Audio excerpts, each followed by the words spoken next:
The stars were quiet along the edge of the Orion Arm. The only sound inside recon ship Aster 9 was the low hum of its engine and the soft beeping of system monitors. Commander Lyra Voss leaned back in her seat, eyes scanning the hollow black beyond the cockpit window. Her mission was routine: patrol the fringe sectors, check for pirate activity, and return to base. It had been months since anything interesting had happened. Lyra was 34 years old, sharp-eyed and steady. Her uniform was wrinkled, her hair tied back in a careless braid. She didn't care much for military polish. What she did care about was the truth, and the stars still held plenty of it, buried in silence. The console chimed. It wasn't the usual alert. No pirate signature, no distress call. This sound was old, coded in a pattern that hadn't been used in over 5 centuries. Lyra frowned and tapped the screen. A faint signal blinked across her radar, repeating on loop. It was an emergency beacon. But the prefix, it was Terran. Her fingers flew across the controls. Earth's colonies had fallen 500 years ago in the Great Collapse. Humanity vanished from the galaxy after the final war. Every surviving civilization, the Arkan, the Valari, the Union, all believed the same thing. Humans were gone. Extinct. But here it was, an Earth signal, still active. Computer, trace origin. A green dot appeared, not far from her current location. It pointed toward Delta 5, one of the last human colonies before the fall. The station had been written off as a ghost wreck, orbiting a dead moon in an abandoned system. Lyra didn't hesitate. She altered course and sped toward the signal. Her heart beat faster. It could be a malfunction. Maybe some old satellite was stuck in a loop. But something deep inside told her otherwise. Delta 5 came into view slowly. The station drifted in a lazy orbit, its hull torn and rusted, one side blackened from what looked like an ancient explosion. No lights, no energy. Just metal and shadows. She maneuvered the Aster 9 toward the docking ring, locking onto one of the few intact ports. As her ship latched onto the derelict station, the docking clamps groaned like they hadn't moved in centuries. Lyra grabbed her helmet, sealed her suit, and stepped into the airlock. The door hissed open, revealing a narrow corridor lined with flickering emergency lights. The signal was stronger here. She followed it through twisted halls and collapsed walls, her boots clanging against the cold metal floor. The station smelled of dust, old oil, and something faintly burnt. She passed broken screens and old graffiti in Terran script. "We made it this far, don't forget us." A sharp beep pulled her attention. Her scanner locked onto a source nearby.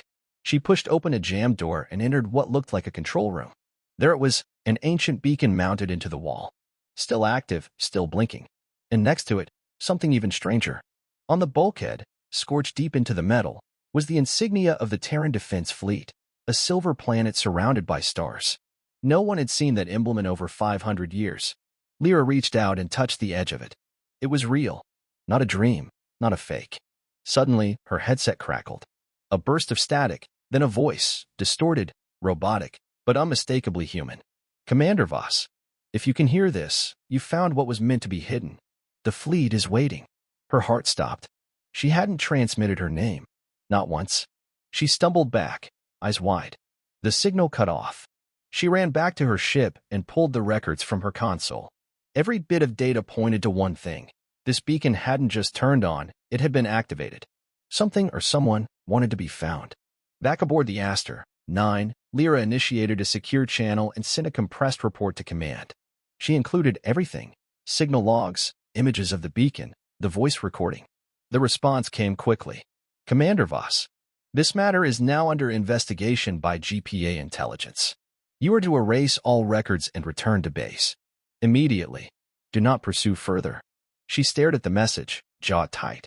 That was fast. Too fast. They had known something. Or had been waiting. Then her console blinked again. Another signal. Not from GPA. From a different source.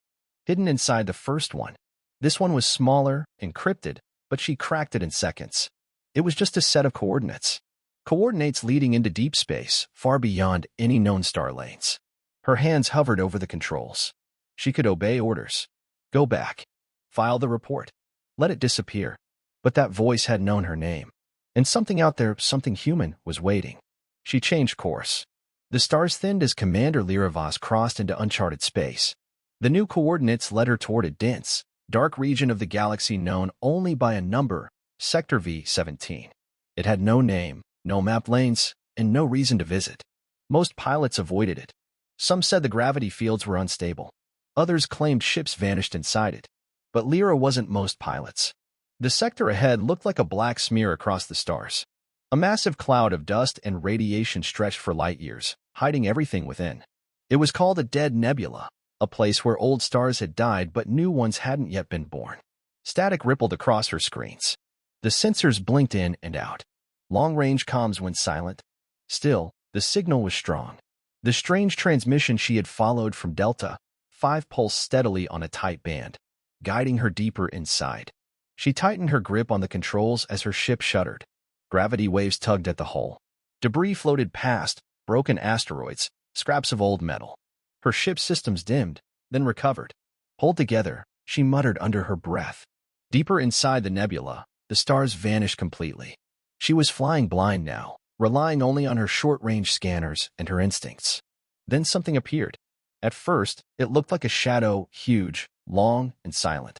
But as she drifted closer, the shadow took shape. It was a ship. No, a fleet of ships. Dozens of massive vessels floated ahead, all dark, all dead silent. Each one was old, ancient. Their hulls were scarred, some covered in ice, others with strange metal plating. Yet the shape was unmistakable Terran warships, designed long before humanity vanished. Lyra's breath caught in her throat. They were real. The Ghost Fleet. She approached slowly, careful not to trigger any automated defense systems. The ships didn't respond. No movement, no lights. Just silent giants adrift in space. Her ship's proximity alert chirped. Suddenly, the nearest warship powered on, just a flicker, then a glow across its side. Blue lights came to life along its hull. Its engine stayed cold, but something within had awakened. Lyra's console lit up. Identity confirmed. Commander Lyra Voss. Access granted. She froze. What the hell? She hadn't transmitted her ID. Her ship's registry was encrypted. Yet the warship responded as if it had been waiting for her all this time. A signal beamed out an invitation. Autodocking in progress. Do not resist. Before she could respond, her ship was pulled gently forward by a magnetic field. The old warship opened a bay door, wide and welcoming. Her instincts screamed to turn back, but her curiosity was louder. The docking clamps locked into place. The pressurized tunnel connected. Lights blinked along the corridor, leading her inside. Lyra stood, grabbed her helmet, and stepped into the unknown. Inside, the warship was preserved. Cold, yes, but intact. The floors were clean, the walls smooth steel, and emergency lights lit her path. She walked slowly, scanning everything. Terran writing on the walls. Signs pointing to bridge, medical, and command center. All of it frozen in time. Suddenly, a door slid open ahead. Beyond it was the command deck.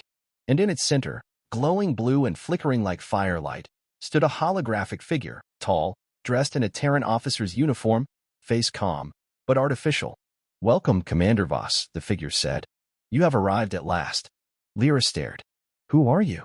I am Gideon, Fleet Intelligence for the Terran Ghost Armada. You have triggered our reactivation protocol. We are the last defense of humankind. She swallowed hard. But humanity is gone. Gideon tilted his head. Incorrect. Humanity survived. We survived. Hidden in silence. Preserved within these ships. We waited until someone worthy could find us. Lyra's hands tightened at her sides. You waited 500 years. Yes. And you were the first to come. The others tried to erase us. But we endure. You are the signal, Commander. You are the proof that Earth's line has not ended. She stepped closer. What do you want from me? To decide. The hologram motioned, and a star map appeared, old Earth territories, fallen colonies, and then hundreds of blinking red dots across modern space. The galaxy has forgotten humans. But we have not forgotten it. If you choose to awaken us, we will rise. But it must be your decision. Once awakened, we cannot go back to sleep. Lyra looked at the map, the ships, the ancient halls around her. Everything in her life, every mission, every silence, every unanswered question, had led to this moment. She was alone, standing in the heart of a dead fleet that wasn't dead at all. She could return and bury the truth. Or she could ignite the flame that had waited 5 centuries to burn again. A signal buzzed behind her, her ship's alert system. Multiple signatures approaching. GPA ships. They had followed her. Time was running out. Lyra turned to Gideon. I haven't made my decision yet, she said. Gideon only nodded. Then make it quickly. The command deck of the ancient warship was silent again. Commander Lyra Voss stood under the flickering glow of the AI projection. The air was dry and cold. The only sound was the low hum of dormant systems waking slowly, like something frozen for centuries beginning to breathe again. Across from her, the hologram of Gideon, the ship's AI, waited patiently. Lyra took a slow breath. "Tell me everything." Gideon's form flickered. Then the lights across the bridge dimmed as a new projection filled the space, an enormous star map glowing in the air. Systems blinked red, yellow, and green. Symbols Lyra had never seen marked the edges of old space. Then, like falling stars, blue dots scattered across the map. 512 years ago, Gideon began. The Terran core fell during the last days of the Orion conflict. Earth's high command foresaw annihilation. Every ally was gone. The last colonies were under siege. Lyra nodded slowly. She'd read fragments of this history, but most of it had been lost or erased. The official record said humanity was crushed, its last ships destroyed, its people wiped out. But Gideon wasn't finished. A secret program was launched, codenamed Project Echo. Its goal, survival through disappearance. The hologram shifted, showing massive cargo vessels, blacked-out warships, and hidden bases buried under moons. AI systems were transferred with preserved human consciousness, neural scans of the best minds from Terran science, military, and leadership. The ships were scattered across space, hidden in dark nebulae, abandoned systems, even within comets. "Our mission was simple," Gideon said. "Wait. Observe. And when the signal came, return." Lyra stared at the projection. "Why didn't you come back earlier?" "Because no one survived to send the signal," he replied. "Until now." She looked down, silent. She hadn't meant to send anything. But by discovering the beacon at Delta 5 and following the path here, she had triggered the activation code buried deep in the transmission. "You are the first verified Terran descendant to find us," Gideon said. "The fleet's protocol is clear. You hold command authority by blood and designation." Lyra almost laughed. "I'm just a recon pilot." "You are much more now," the AI said calmly. "You are proof that humanity was not erased, only silenced." She paced across the deck, the old metal floor echoing beneath her boots. "So all these ships, how many of you are there?" The projection zoomed out. Over 100 ships blinked to life on the map. Battleships, carriers, stealth cruisers, and even colony vessels. All silent, hidden, waiting. "This fleet," Gideon said, "is one of 7. Lyra's eyes widened. 7. Only one is currently active. The others await confirmation. She turned back to him. "Why tell me this now?" Gideon's expression didn't change, but his voice grew quieter. "Because you have a choice to make. Our power is still intact. Our minds are still sharp. If you command us to rise, we will. But if you choose silence, we will shut down again. Another 500 years, if necessary." Lyra shook her head. "Why me?" "Because the galaxy needs to remember who we were and what we can become." Before she could answer, her comlink sparked. "Unidentified vessel, respond immediately. This is Director Cale Thrin of the Galactic Peace Authority. You are trespassing in a restricted zone." Lyra froze. GPA had found her. She ran to her cockpit and checked the radar. 3 ships, closing fast. Fast enough to be military. No ID tags, but sleek and angular, clearly intelligence craft. They weren't here to talk. Gideon's voice echoed through her ship's speaker. "You must not let them board. They will erase us. They've tried before." Lyra's heart pounded. She pulled up the transmission channel. "This is Commander Voss of Recon Unit Aster 9, she said clearly. "I am responding to a distress signal in an unmarked zone. My report has already been filed." "Negative," Thrin's voice snapped. "You are in possession of restricted technology. Shut down your ship and prepare for retrieval." Lyra switched off the channel. She turned to Gideon. "They'll destroy you." "And you," he added. Lyra didn't hesitate. "What I need to do to awaken the fleet." Gideon's hologram straightened. "Say the words." Lyra stared out the window at the dark nebula. She thought of the beacon at Delta 5, of the message that called her by name, of the silent warships drifting like sleeping giants. Her voice was steady. "I authorize activation. Bring the fleet online." The lights across the command deck surged. Engines deep within the ancient vessel roared softly back to life. One by one, the other warships powered up, glowing in the dark, forming formation around her ship. The ghost fleet had awakened. But the GPA ships were already too close. "They're preparing to fire," Gideon warned. Lyra grabbed the controls. "Then let's show them we're not ghosts." She pulled the ship around, weapon systems hot. The past was no longer buried. The truth had returned. And now, it would fight back. The nebula was no longer quiet. The stillness that had lingered for centuries shattered as the ghost fleet roared to life. Engines rumbled beneath the surface of ancient hulls. Blue energy pulses lit up one by one along the sides of Terran warships, illuminating the thick clouds of dust and gas that surrounded them. Inside the lead vessel, Commander Lyra Voss stood at the helm, heart pounding. "Status?" she asked. Gideon's voice echoed calmly through the bridge.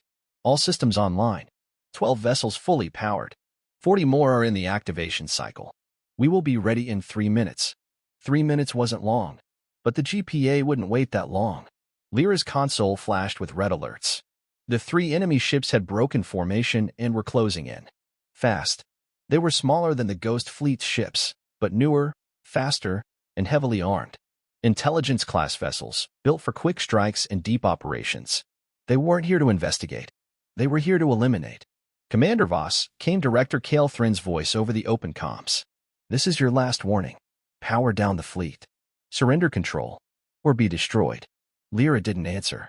She looked out the viewport at the approaching ships. She remembered his tone, cold, sharp, familiar. He wasn't bluffing. She had uncovered a secret the GPA had buried long ago. Now they would bury her to keep it hidden. She turned to Gideon. "Do we have weapons?" "Yes, though some are still calibrating.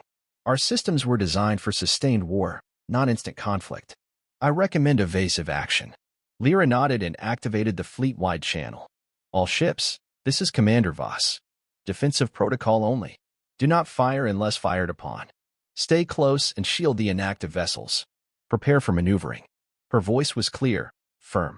She wasn't a recon pilot anymore. She was in command of the last Terran fleet. The first shot came like lightning. One of the GPA ships launched a plasma missile straight at the lead battleship. The impact shook the hull, but the ancient armor held. No explosion, just a wave of energy across the surface. Seconds later, the Ghost Fleet responded.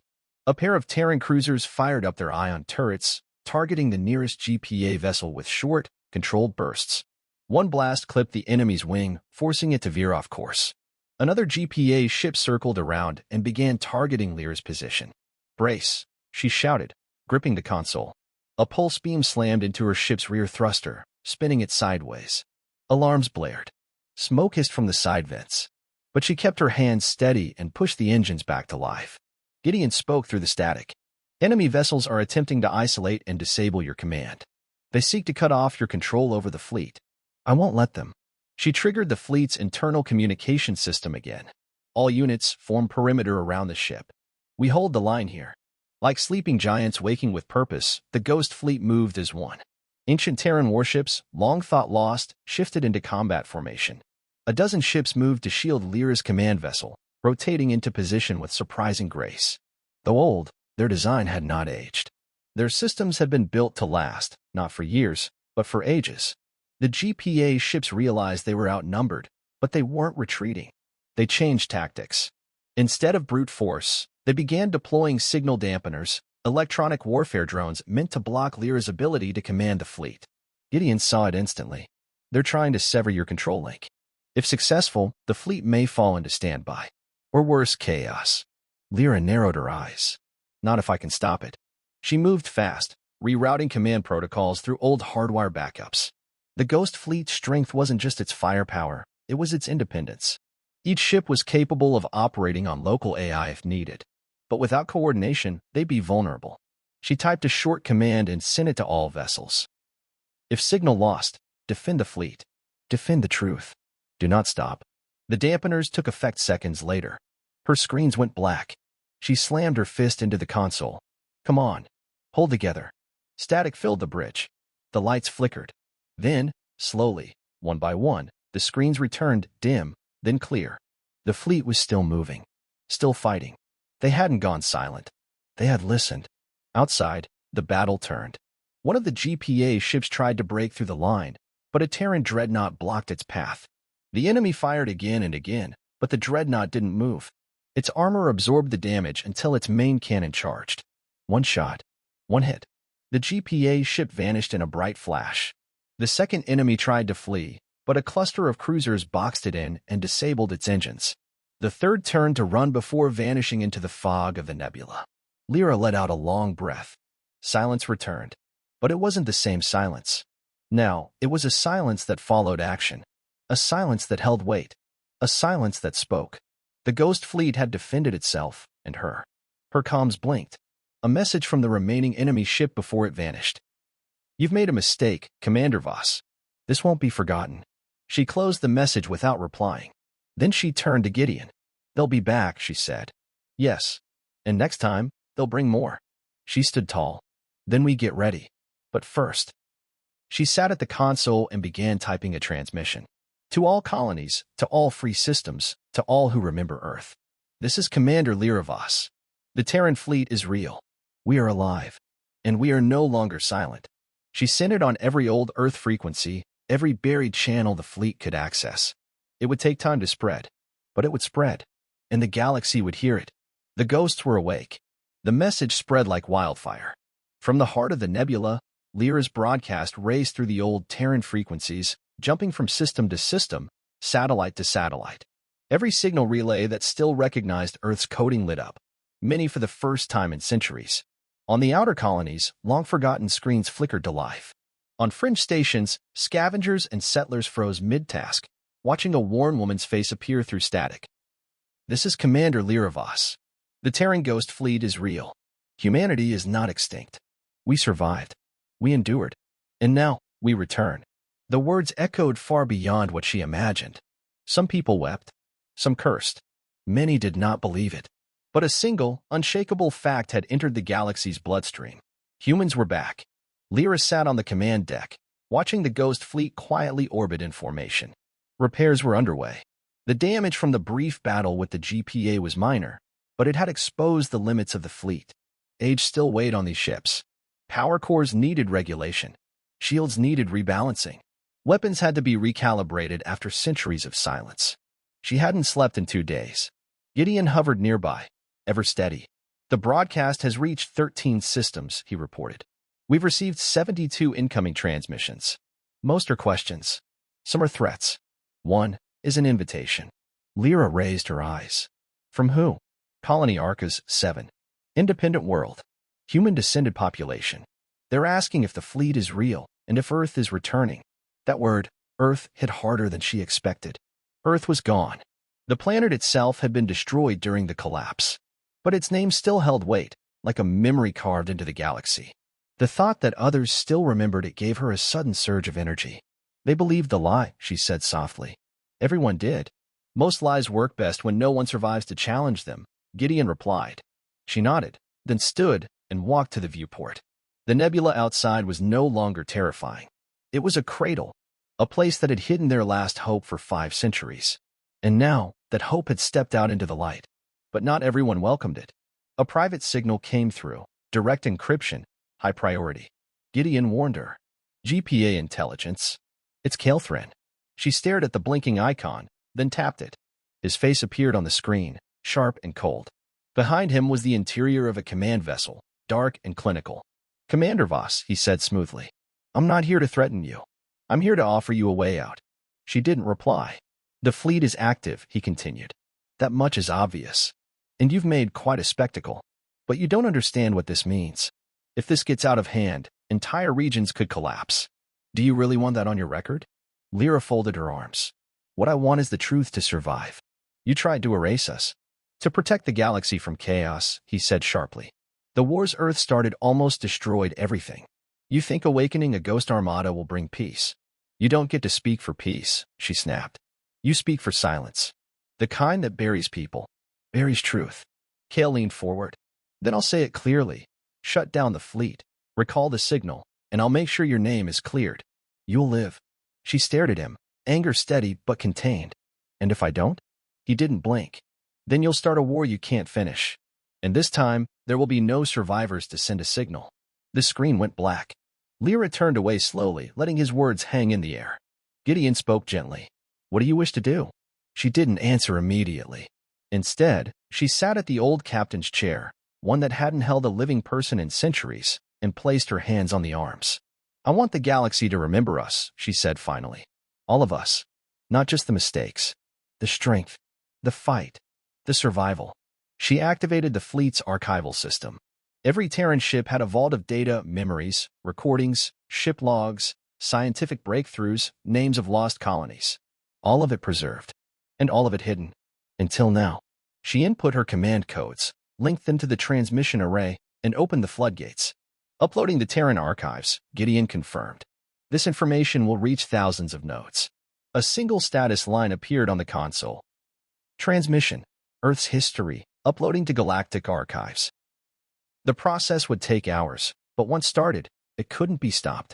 Every truth the GPA had buried was now spreading across the stars. Hours later, she stepped out onto the viewing deck of her ship. In the distance, flashes of light streaked across the stars. Ships, small, civilian, unarmed, were approaching the edge of the nebula. Some sent messages. Some simply hovered at a distance, watching. Others called out in clear Terran language. Is it true? Are you really back? What do we do now? Lyra didn't answer them all. She simply opened the fleet-wide channel and said, "This is not a return to war. This is a return to memory. The Ghost Fleet is not a threat. We are proof that humanity does not vanish. We endure. We rebuild. And we will not be forgotten." She stepped back and watched as one by one, the new arrivals formed a slow arc around the ancient fleet. The galaxy had heard the echoes. And now, it was answering. The stars were quiet again, but not empty. For the first time in centuries, ships filled the outer edge of the Ghost Nebula. Old vessels drifted alongside new ones. Cargo haulers. Research scouts. Civilian liners with patched hulls and flickering lights. They came without weapons, without flags. They came with questions, with hope. And they came for truth. Lyra Voss stood on the command deck of the Terran flagship Vigil, staring at the sea of lights forming beyond the mist. She had once flown alone through these same dark stars, chasing a signal she didn't understand. Now, the signal had become a beacon, and the galaxy was listening. The upload of the Terran archives had finished hours ago. The truth was everywhere now. Humanity had not been erased.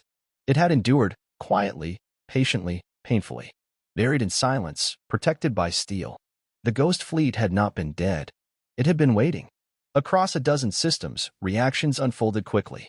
Some colonies, mostly independent ones, celebrated. People gathered around old monitors and shared stories handed down through generations. Songs about Earth that had become myth. Names of lost ancestors finally confirmed. Other systems reacted with fear. Governments issued statements warning against interaction with the fleet. Some even called Lyra a terrorist for awakening ancient war machines.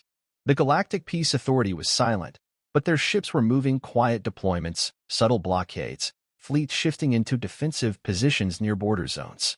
Kale Thrin had not responded since his last message. But Lyra knew he hadn't given up. She didn't expect him to. Inside Vigil, Gideon continued to run fleet diagnostics. Ancient systems were being brought online section by section, armories, deep vaults, dormant AI cores. The fleet is at 70% operational capacity, Gideon reported. The oldest ships will require more time, but combat readiness is sufficient. Lyra didn't answer right away. She was watching a small ship approach, a single-seater scout, barely functional, painted in the faded blue colors of an Earth science core. A man's voice came through the comms, shaky but filled with emotion. "This is Professor Halencore, formerly of the Archon Research Academy. I'm human-born.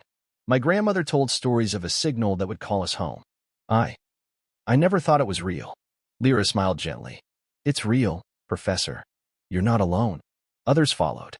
Messages poured in from old Terran outposts that had cut ties with the central systems long ago. Forgotten human enclaves from frozen moons and artificial rings. Some had only fragments of culture left, an anthem, a flag, a name. But they remembered.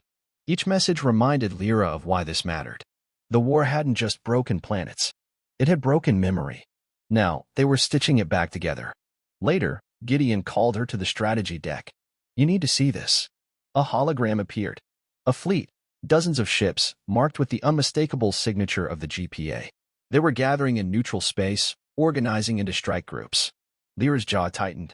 "They're preparing to contain us." "Yes. Without a declaration of war, of course. But the intent is clear." She looked at the star map in silence. Then, slowly, she walked over to the main console and activated the command interface. "What is your order?" Gideon asked. "Hold position," she said firmly. "No aggression. No movement outside the nebula. If they strike first, we may not be able to hold without damage to nearby civilian vessels." "I know." She paused, then looked toward the viewport again. That's why we won't let them strike first. She switched on the fleet-wide comm channel. To all ships of the Ghost Fleet, and to any who hear this transmission, this is Commander Liravos. Today, we do not fight. Today, we stand. We are not weapons. We are witnesses. Let them come. Let them see what we are. And let them choose whether they meet ghosts or humans. Her voice echoed across the decks of 100 ancient vessels. She didn't know if peace would hold. She didn't know if Kale would attack. But she knew one thing. They were no longer silent. 3 days passed. GPA ships surrounded the nebula but didn't cross into it. They monitored, recorded, waited. Debates raged across political systems, media nets, and independent forums. Scholars argued over the implications of Earth's return. Former allies of Terran colonies called for recognition. Others called for exile. And through it all, the Ghost Fleet stood unmoving, watching. One morning, a small, unarmed GPA vessel crossed the nebula's edge. It carried a diplomat. No weapons, no escort. Just a single message from the GPA Council. The return of the Terran fleet is acknowledged. A formal summit is requested.